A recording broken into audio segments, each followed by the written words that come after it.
I want to bring in Miriam de la Peña. Her son Mario was one of the 4 men killed when the planes they were on were shot down by the Cuban military. Miriam, I want to make sure you can hear me as we start this interview. Are you hearing me okay? I can hear you, yes. Miriam, I am, first of all, I'm so sorry for what happened to your son, Mario. He was only 24 years old when this happened. I can't imagine what you and your husband and your entire family have struggled with for 30 years. If you can, talk to me about what this day means for you, and I know your family has been behind a lot of these potential indictments and lawsuits for so many years, but to finally hear someone like the Attorney Acting General to say that Raúl Castro has been indicted, what was that moment like for you? This moment, it marks the beginning. It's the first day of us being on the road to find justice, something we have been asking for 30 years. It is amazing that this is happening. We are like overly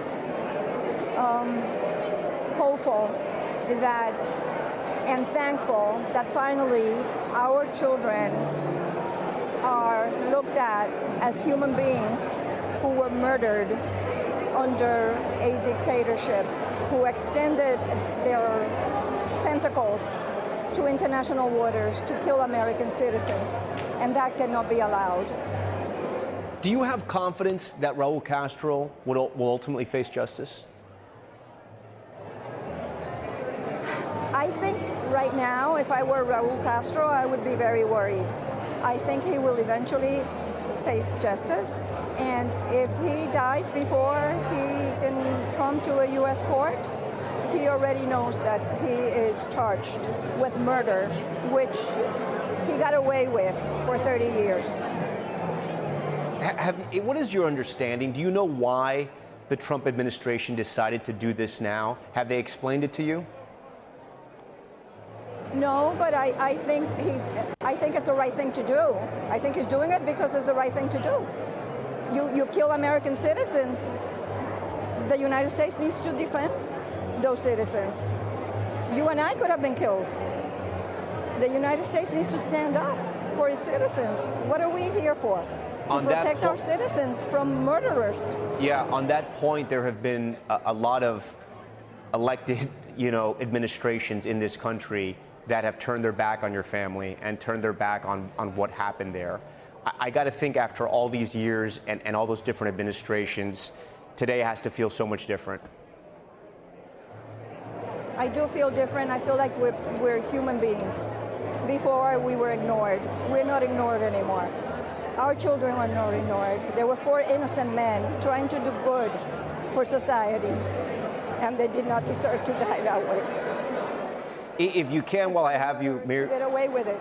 Yeah, while I have you here, can you tell our viewers a little bit about your son?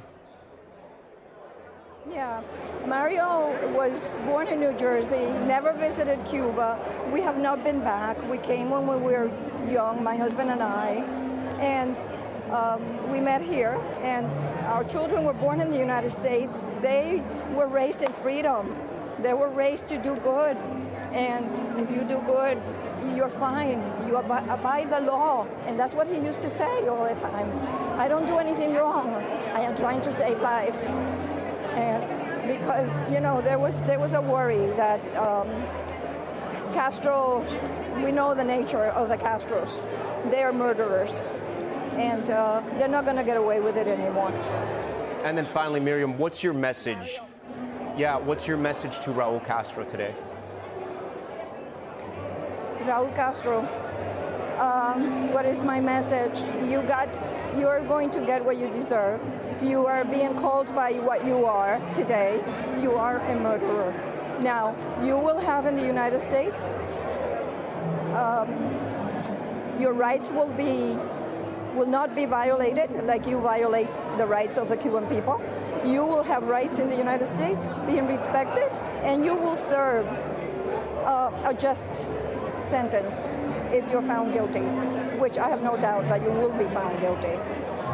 We thank you for watching, and remember, stay updated on breaking news and top stories on the NBC News app or watch live on our YouTube channel.